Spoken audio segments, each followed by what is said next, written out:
Nesse vídeo nós vamos conversar sobre o Watchmen. Será que vale a pena? Não, eu não tô brincando. Nós vamos fazer resenha de Watchmen aqui. Sabe por quê, meu amigo, minha amiga? Você que já lê quadrinhos há mais tempo pode falar: meu Deus do céu, Charlão, pra que fazer resenha de Watchmen? Todo mundo sabe o Watchmen, todo mundo conhece. Não é verdade. Não é verdade. Sabe como é que eu sei disso? Porque eu recebo todos os dias perguntas, especialmente lá no meu Instagram. Se você não me segue no Instagram, tá aqui na descrição, tá? Eu recebo muitos directs. E a situação é sempre a seguinte: a galera começa a ler quadrinhos e muitas vezes não ouviu falar de Watchmen. E aí pega as informações meio que indireta. Porque se chega e pergunta assim: pô, o Watchmen é tudo isso mesmo? Sempre vai ter uma galera que vai tratar mal esse nerd que tá iniciando no universo de quadrinhos. Mas não te preocupes. Shailon tá na área pra resolver esse problema pra você, e foi um pedido da galera que me segue no canal de Telegram. Fiz uma enquete, mais de 90% disse: por favor, Shailon, faça a resenha desses quadrinhos. Então eu vou fazer uma resenha completaça sobre o Watchmen. E é um momento muito propício, porque depois de muito tempo, o Watchmen estava esgotado, agora ele está de volta, tá bom? Então é muito importante para que você possa adquirir. Cara, o Watchmen é um quadrinho que você vai querer na sua coleção, vou explicar por quê, tá? O link tá aqui na descrição. Eu quero te convidar sobre 3 links, deixa eu falar para você detalhadamente. O primeiro é o canal de Telegram, você tem que entrar no canal de Telegram, cara. Ali no canal do Telegram, onde eu vou recomendando. Inclusive, quando o Watchmen voltou a estar em catálogo, as pessoas que estavam no canal do Telegram ficaram sabendo. Entra no canal do Telegram aí do BBHQs, tá bom? O link para você adquirir o Watchmen pela Amazon tá aí na descrição também. E o link para você adquirir o Watchmen pela Panini. E olha só, pela Panini você tem cupom de desconto, BBHQs Charles 10. No momento de fechar a compra, então você já vai descer aí, você escolhe ou Amazon ou Panini, faz a sua compra, faz pelos links aqui do BBHQs, para que a gente continue estendendo a palavra santa dos quadrinhos pelos 4 cantos deste planeta. O Watchmen, considerado por muita gente a melhor obra de quadrinhos de todos os tempos. Exagerado? Exagerado, claro que é exagerado. Por que é exagerado? Porque você leu todos os quadrinhos de todo mundo? Não, então é exagerado nesse aspecto, mas não dá para negar que está entre as obras mais memoráveis. Se você pega as grandes listas de quadrinhos de grandes especialistas no universo de quadrinhos, o Watchmen tá lá. Não tem jeito, marcou época, marcou geração, marca demais. Pela qualidade da história? Com certeza. Pela qualidade da arte? Sem dúvida. Mas também por marcar uma transformação no próprio mundo dos quadrinhos. Eu vou te explicar tudo em detalhe, tá bom? Aproveita que a gente ainda tá aqui, ainda na introdução do assunto, já se inscreve no canal, clica no sininho, vamos lá, porque essa resenha aqui vai ser pesada. Então já deixa o like que você vai curtir, você vai compartilhar esse vídeo depois também. Hoje eu tô pedindo tudo porque a resenha vai valer a pena, tá? E já vou pedir mais uma coisa também para fechar aqui os pedidos. Ao final desse vídeo você vai deixar no comentário se você quer ver outros desses quadrinhos tão conhecidos resenhados aqui. Você me conta aí qual quadrinho que você quer, me fala se você curtiu essa proposta de fazer resenhas de quadrinhos conhecidos e também me fala qual que você gostaria de ver próximo aqui no programa, tá bom? Vamos lá agora falar de Watchmen. Qual é o contexto em que o Watchmen é produzido? O Watchmen é produzido ali em meados dos anos 80. O Alan Moore estava trabalhando na Inglaterra, o Alan Moore é um inglês, né? E foi contratado pela DC Comics. No momento em que ele vai começar a trabalhar com a DC Comics, ele vai produzir. Ele estava produzindo Miracle Man lá na Inglaterra, mas ele vai começar a produzir para a DC Comics a Saga do Monstro do Pântano, e ao mesmo tempo ele vai construir o projeto dele máximo, que é o Watchmen. É o projeto máximo dele? É. Por quê? Porque ele traz uma visão que para nós hoje é bastante conhecida do universo dos super-heróis, mas que foi criada pelo Alan Moore, ou pelo menos grandemente desenvolvida pelo Alan Moore. É mais ou menos como o tapping o two hands tapping lá, aquela técnica de tocar com os 2 dedos assim na guitarra, do Ed Van Halen, né? O pessoal fala assim: não foi o Van Halen que inventou, porque tinha um cara no século XVIII fazendo aquilo. Sim, o cara tocava violão, aí colocava um dedo lá numa nota, nossa, ele inventou o tape. Quem inventou o tape foi o Ed Van Halen, pelo amor de Deus. Foi ele que desenvolveu toda a técnica, que destrinchou em vários solos, que mostrou pro mundo. Então ele é o cara do tape, né? Agora, tem um outro lá que fez isso. Tem. Ninguém sabe quem é. É o Ed Van Halen, o criador do tape. O Alan Moore é a mesma coisa. Sacou? Tiveram caras que questionaram a figura dos super-heróis em alguma medida. Sim, se você procurar antecedentes, lá na fase do Lanterna Verde, Arqueiro Verde, tem lá questionamento a respeito de super-heróis, mas ninguém fez nada parecido com o que o Alan Moore faz aqui, tá? Vamos lá, a história, o plot da história, desenho primeiro, vamos lá. O Dave Gibbons trabalhou aqui com uma arte, com um trabalho de cores que é muito bacana e sugestivo para essa história. A paleta de cores aqui, ela realmente é importante em vários momentos, ok? E nós vamos aqui ver também que há todo um trabalho de enquadramentos que normalmente fecha em 9 quadros por página. Esse aqui tem 8 quadros, né? Tem 8 quadros, porque no finalzinho 7 quadros, vamos colocar 7 quadros, que é só pra quebrar o Charlão. Quebrar as pernas do Charlão. Aqui, ó, 9 quadros. eu tô curtindo fazer a resenha de Watchmen, eu tô empolgado, meu Deus, que alegria, que emoção, fazendo resenha de Watchmen, olha só. Muito bom, tá? Sempre. Esse é o grid básico, aquilo que os teóricos dos quadrinhos chamam de grade democrática. É uma grade onde os quadros têm o mesmo tamanho, as mesmas dimensões, não há variações entre eles, não há uma hierarquia na maior parte do quadrinho. Tem sim aqueles momentos com quadros ampliados, até com splash pages, mas normalmente as sequências são 9 quadros por página. Fechou? É isso, tá? A arte, você viu que o Dave Gibbons ele faz uma arte mais realista, o trabalho de cores é o que vai dar em alguns momentos um aspecto mais lisérgico ao trabalho, mas é isso, o roteiro vai tratar, começa tudo com um cara chamado Comediante que ele é assassinado. E a gente vê logo no começo da história a narração em off, coisa que fez muito sucesso nos anos 80, especialmente com Alan Moore e Frank Miller. Tem uma narração em off do Diário de Rorschach. Diário de Rorschach contando aqui sobre o assassinato do comediante. E aí, aqui começa a loucura do Alan Moore, porque ele vai desenvolver um roteiro. Você não conhece esses personagens, você não sabe quem que é o Rorschach, você não sabe quem que é o comediante. Você já deve ter ouvido falar que esses personagens foram baseados nos personagens da Charlton Comics. Charlton Comics tinha sido comprado pela DC e a ideia inicial do Alan Moore era usar o Besouro Azul, usar o Pacificador, né, na história. Porém, o comediante é o pacificador, porém a DC não permitiu naquele momento, porque queria usar na Crise nas Infinitas Terras e tal, então o Alan Moore ele criou análogos, ele criou personagens que se pareciam muito com aqueles personagens especificamente e começa a trabalhar então essa história, onde o Rorschach começa a fazer uma investigação após o assassinato do comediante. E durante esta investigação, nós vamos ver passo a passo o nosso querido Rorschach desenvolvendo uma teoria que parece um tanto paranoica no começo, mas que vai se mostrando acertada conforme os eventos se desenrolam, onde ele tem a tese de que alguém está matando os antigos vigilantes. Eu digo antigos vigilantes porque existe uma lei, que é a Lei Kane, no qual durante mais de 10 anos o vigilantismo foi proibido, eles não podem mais atuar como vigilantes. E aqui eu não consigo não imaginar comparações que tem com o Cavaleiro das Trevas, porque lá no Cavaleiro das Trevas foi produzido na mesma época, também tinha essa história do vigilantismo proibido. Vamos em frente, não quero desfocar porque esse é resenha para outro trabalho, né, para outro momento. E a gente vai conhecer aqui o Rorschach indo visitar os aposentados heróis, tá? A gente vai acompanhar essa história enquanto o Rorschach vai desenvolvendo a investigação.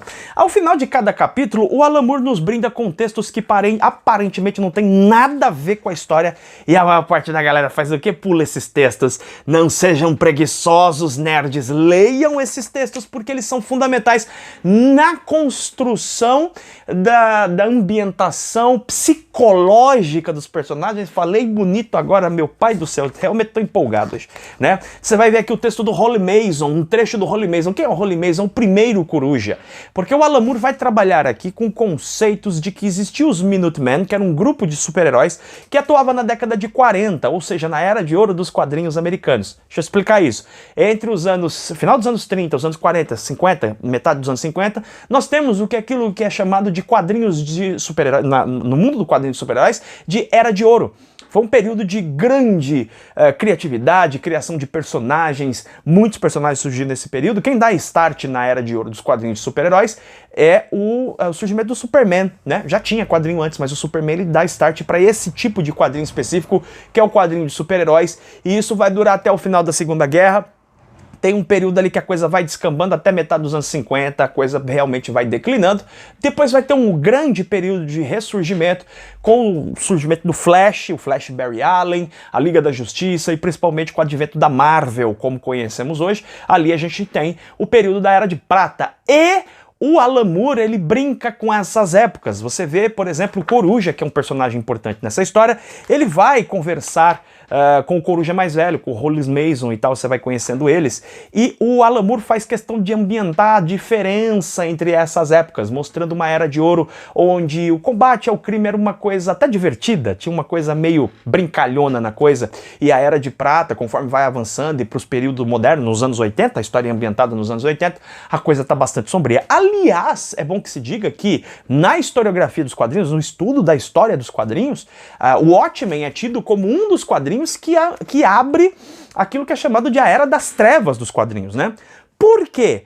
Porque tudo que você viu nas séries televisivas e nos quadrinhos da década de 90 pra frente, com Image Comics, ou você que não sabe do que eu tô falando, mas viu lá essas séries violentas, tipo The Boys, Invincible, o próprio Pacificador, tudo isso começa com esse quadrinho aqui. Esse quadrinho, o Cavaleiro das Trevas, eles dão o start dessa era que é chamada de Era das Trevas.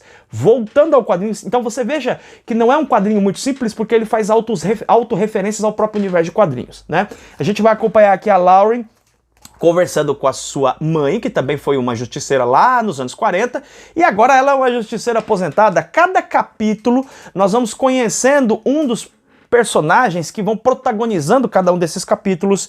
Capítulo 2, a gente vai conhecer, por exemplo, também um pouquinho sobre o Dr. Manhattan.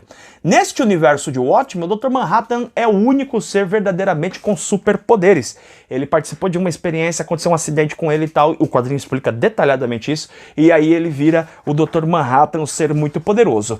Aqui tem um detalhe muito importante, porque o quadrinho vai e volta, ele vai mostrando a partir, ele pega o ponto de referência do assassinato do comediante e ele vai dispersando como se fosse uma pedra que caísse num lago, formando ondas. O roteiro faz isso.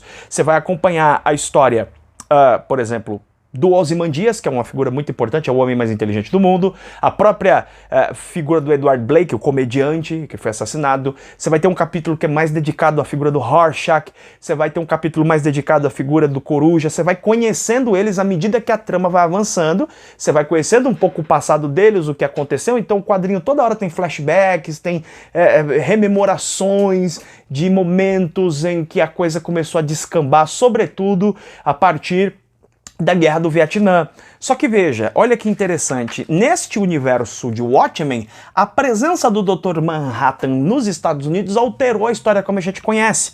Então há um detalhe interessante nesse trabalho, que é a presença de um ser superpoderoso mudou a tecnologia, mudou tudo. Há detalhes muito sutis na arte que você precisa prestar atenção, por exemplo, como carros elétricos, você tem dirigíveis, eu estava falando balão de hélio, não é balão de hélio, é dirigíveis que existem nesse mundo de Watchmen. Inclusive sacadinhas que você precisa prestar bastante atenção para pegar, como em algum momento aqui na história alguém serve um peru de 4 patas. Tem isso de 4 coxas, né? Você vê isso na história. Por quê? Porque a presença do Dr. Manhattan provocou toda uma transformação na questão das pesquisas, criação de carros eletrodomésticos, na moda. Você vê que eles fumam aqui na história um cigarro esquisito, que é próprio da história. Tudo isso está presente. Só que aqui vem a genialidade do Moore, porque ele não mostra isso pra você descaradamente. Ou melhor dizendo, ele não diz isso pra você descaradamente. Você vai percebendo isso na história. Você percebe que o clima é um pouco estranho, os comportamentos são um pouco estranhos. Tem a ver com o nosso, mas é diferente, né? A própria história do mundo se modifica e, nesse sentido, se você é alguém que tem uma bagagem cultural histórica, você aproveita muito melhor o trabalho. Por exemplo, o fato de que a presença do Dr. Manhattan faz com que os Estados Unidos vençam a Guerra do Vietnã e nunca acontece de fato o caso do Watergate. Para quem se lembra das aulas de história, aquele caso que aconteceu lá nos Estados Unidos na época do presidente Richard Nixon, onde vários dados foram vazados mostrando que havia espionagem dentro do governo e aquilo causou a crise que levou o Nixon ao impeachment. Em Watchmen, no universo de Watchmen, essa crise não acontece e Nixon se perpetua no poder nos Estados Unidos. Então, conforme você tem uma bagagem cultural, histórica e quadrinística mais profunda, é natural que você aprecia cada vez mais a obra. O caso é que, quando você lê o Watchmen a primeira vez, pode ser que você goste, pode ser que você não goste, mas eu garanto, se você não desiste dos quadrinhos, continua lendo quadrinhos, depois de 1, 2 anos, você relê o trabalho, você pesca coisas que você não tinha pescado antes. O Watchmen é um trabalho que seguramente eu já li mais de 10 vezes ao longo da minha vida e cada vez que eu leio, eu vejo coisa que eu não tinha visto antes, eu pego referências que eu não tinha visto antes. O Watchmen é um manancial, tanto que existem livros, fóruns de debate sobre coisas que tem o Watchmen. É um quadrinho cheio de detalhes, com uma riqueza artística muito grande e, sobretudo, riqueza de camadas, uma riqueza de camadas bastante profunda, tá bom? A história vai avançando no processo de investigação e ela é carregada pelos dramas que a gente vai acompanhando de cada um dos personagens. Por exemplo, a gente vê o drama em relação ao Dr. Manhattan, os relacionamentos dele, o que acontece com quem está em torno dele quando ele vira o Dr. Manhattan. A gente vai acompanhar essa história e à medida que a gente avança, a gente percebe efetivamente que tem alguma coisa de muito errado acontecendo, até que acontece um evento marcante. O Dr. Manhattan desaparece, ele vai embora. E quando ele vai embora, a Terceira Guerra Mundial se arma, o holocausto nuclear realmente se coloca em movimento e vai acontecer a Terceira Guerra Mundial de fato, o que provavelmente vai ser a extinção da humanidade. O que acontece com isso? Como é que esses antigos heróis vão voltar à ativa e fazer com que, né, essa catástrofe não aconteça? Ou será que ela acontece? Bom, aí você vai ter que ler o Watchmen. Eu não vou te dar mais nada. Você vai adquirir esse quadrinho e você vai ler. Por quê? Porque este quadrinho não tem um plot twist, ele tem vários. À medida que você vai lendo o quadrinho, você vai percebendo que ele tem pequenos plot twists e tem um grande plot twist no final, que realmente deixa você um tanto quanto embasbacado. Eu fiquei com cara de besta quando eu li esse quadrinho a primeira vez. Eu me achei com cara de besta. Eu terminei de ler e fiquei assim, oi? Foi assim que eu fiquei. Mas à medida em que eu fui lendo de novo, eu vi que aquilo fazia muito sentido, que a proposta do Alan Moore era brilhante, genial e louca ao mesmo tempo. Ela era insana, e por ser insana fazia todo sentido. Quadrinho espetacular, maravilhoso. Eu recomendo fortemente porque cada uma das edições, né, que saiu aqui originalmente no Brasil em 6 edições, depois em 12, eu tenho inclusive as 6 edições originais. Quando você tem as 6 edições, você vê que cada uma tá falando ali de um personagem, são 12 capítulos, então cada capítulo fala mais especificamente de alguns personagens. Tem algumas coisas muito loucas nesse quadrinho, por exemplo, Terrível Simetria, que é o capítulo 5 de Watchmen, onde, preste atenção, abra Terrível Simetria na metade do capítulo e começa a comparar os quadros, e você vai ver que os enquadramentos eles são espelhados para fazer referência, os enquadramentos, não os desenhos, os enquadramentos eles são espelhados, eles se repetem da metade do quadrinho para o seu final e para o seu começo. Isso acontece porque o Alan Moore é doido e juntou com o Dave Gibbons e definiram que eles iam fazer um capítulo inteiro, quase como se fosse um Rorschach, que é justamente o capítulo onde a gente vê acontecer coisas importantes com a figura do Rorschach. Cara, tem muito mais coisas que eu posso falar desse quadrinho, mas muito mais. Eu nem comecei a tratar dos elementos de Watchmen e por isso que ele é um quadrinho espetacular. Vamos a alguns detalhes importantes. Charlão, precisa ler antes de Watchmen para ler esse trabalho? Não, o Watchmen é um trabalho que se basta em si. Se você não lê absolutamente mais nada ou não assistir a série, não fará diferença na sua compreensão, porque isto aqui é o que realmente vale, tá?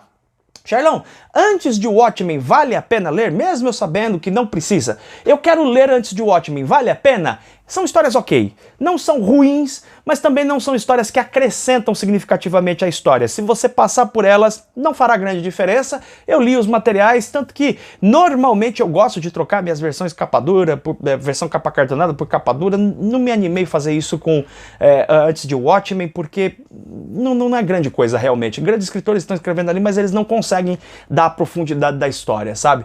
Relógio do Juízo Final é uma história que pega o final de Watchmen e dá sequência. Geoff Johns fez essa arte, essa história aí com o Gary Frank, né? O Gary Frank teve resenha aqui no canal.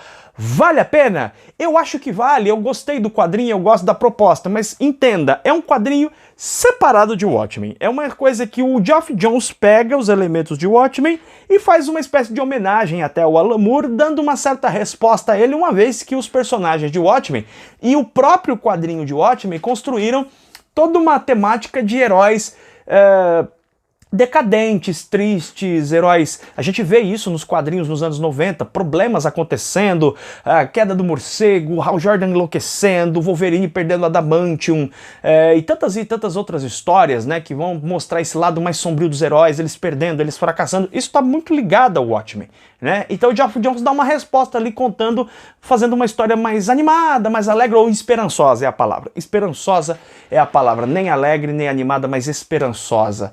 Né? Vale a pena ler? Eu acho que vale a pena ler se você entender que é uma história descolada. O Geoff Johns nem teve a intenção de fazer uma continuação, um Watchmen 2. Não foi a intenção dele, claramente não foi a intenção. E se você ler essa história de forma separada, você vai curtir, eu particularmente curti a história. Mas não precisa, não tem ligação direta com o Watchmen, embora ele esteja usando o plot de final de Watchmen para dar sequência. Não, esquece, tá? A série de televisão, ela é bacana? Ela é bacana. Precisa assistir ela para acompanhar o Watchmen? Não, é uma coisa que você vai assistir para além daquilo mesmo. Tá saindo uma série agora do Tom King, né, do Rorschach. Pô, tem que ler aquilo para ler o Watchmen? Não, eu tô repetindo todas essas coisas, galera, eu tô sendo redundante aqui, porque é uma pergunta muito frequente, você não tem ideia. As pessoas me perguntando, o que eu tenho que ler para ler antes de Watchmen? O que eu tenho que fazer para ler? Não, o Watchmen é isso aqui, galera, é esse encadernado aqui, é isso aqui. Fecha nisso aqui, tá bom? Começo, meio e fim, é tudo aqui. Aqui tá a história principal. Agora, aquilo que é a grande polêmica, né? Pô, o filme de Watchmen é fiel ao quadrinho, o filme lá do Zack Snyder? Mas nem de longe. Mas não é mesmo. Por que não é? Mas a história é igual. Não é igual a história. O Zack Snyder ele realmente muda. E eu vou dizer pra você que o filme me divertiu. Já bem claro isso, eu assisto o filme e me diverto. Mas quando eu faço a comparação entre o filme e o quadrinho, mas gente, não serve nem pra rastejar perto de Watchmen aquele filme. Não tem condição. Por quê? Porque o Alan Moore, você vai percebendo isso ao longo da leitura, ele vai introduzindo uma série de aspectos narrativos que vão se desenrolando. Por exemplo, todo mundo que leu Watchmen sabe desses textos que eu já comentei, sabe dos contos do Cargueiro Negro, que são espetaculares, é um quadrinho dentro do quadrinho que faz referência ao quadrinho, sacou? É lindo esse negócio, muito bem escrito, muito bem desenhado, história de pirata, sensacional, e tem toda uma explicação por trás, nesse mundo onde os super-heróis caíram, né, em declínio, os quadrinhos de piratas floresceram. Olha que sacada legal. O Alan Moore, ele tá brincando com um nível de sutileza muito grande. Quanto mais você lê o Watchmen, você vê que tem esse nível de sutileza. O Alan Moore faz uma coisa aqui que é uma iconoclastia, se você parar pra pensar. Que ele coloca um dos heróis, que é o Coruja, barrigudo. É um homem de meia idade, barrigudo, ou seja, é um homem sedentário comum. É um homem que tem barriga, não tem barriga trincada, não. E os caras no filme não deixam o Coruja com a barriga trincada. Deixam o Coruja com a barriga trincada. A barriga trincada do Coruja no filme me ofendeu um pouco. Não só pela inveja da barriga trincada, mas sobretudo porque destoa da narrativa. E não é um detalhe nesse caso. Nesse caso não é um detalhe. Mostrar um personagem, um herói que já foi um herói e tal, e de repente ele passa por um processo de depressão, tem isso no quadrinho. Aí você vê que ele tá meio deprimido, que ele tá pra baixo, ele tá gordo, né? Ele tá fora de forma. Cara, isso é muito legal, porque o Alan Moore tá dando um nível de humanização pro personagem, de realismo, que faz o Watchmen ser o Watchmen. O Zack Snyder tirou isso, porque matou, tá? Muito bem, assim, os personagens, as imagens são muito bonitas, né? O Zack Snyder realmente manda bem com isso. Mas, ó, não compare o quadrinho com o filme, não tem comparação. Se você ler com atenção o quadrinho, você vai ver que ele tem o nível de profundidade em relação ao filme.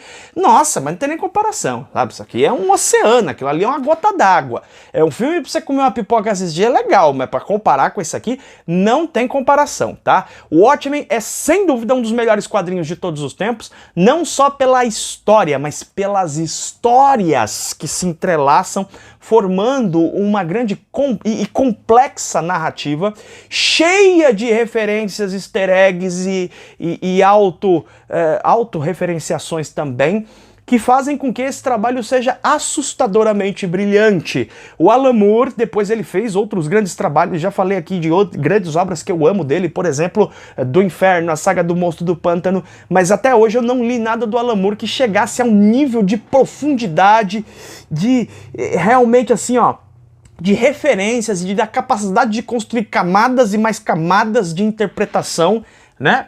com elementos que são básicos, inclusive enquadramentos que são sempre repetitivos e tal. Parece que a rítmica da história vai ficar um pouco estagnada, muito pelo contrário.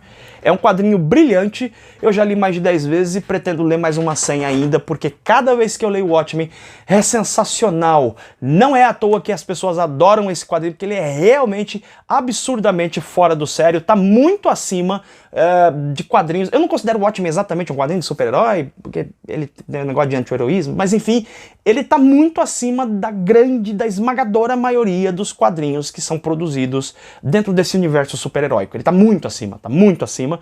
Então, sim, você tem que ler o Watchmen, o link tá aqui na descrição. Nossa, falei bastante, mas e acredite, tudo que eu falei aqui eu tentei ser o mais sucinto possível. Acredite você ou não, porque tem muitas e muitas e muitas e muitas outras coisas que poderiam ser ditas sobre o Watchmen, porque realmente é um quadrinho com muita profundidade. Recomendo fortemente que você leia e tenha paciência com você mesmo. Se você está começando no universo de quadrinhos agora, você lê e não conseguir captar todas essas referências, é natural. Eu já conversei com leitores das antigas que leem quadrinhos há muito tempo e é sempre a mesma experiência. O Watchmen é um quadrinho, é uma obra-prima de fato, é um quadrinho genial, absolutamente genial, realmente genial, né? E é um quadrinho que cada vez que você lê, você extrai mais coisa dali. É tipo você ler Dostoiévski, entendeu? Cada vez que você lê, você pega coisa que você não tinha visto antes. Então é assim mesmo. O Watchmen não é um quadrinho para ser lido por iniciantes, ele é um quadrinho para ser lido, relido e relido de novo por pessoas que estão nos mais variados níveis de leitura de quadrinhos, tá bom? Então fica aqui a minha recomendação. É isso, adquira o Watchmen porque... Deixa esgotar não, você vai lamentar, tá? Então já vai aqui embaixo, já compra pela Amazon, usa o cupom de desconto aí do Charlão e já adquire essa obra-prima. Chega, beijo enorme no seu coração, tchau, tchau!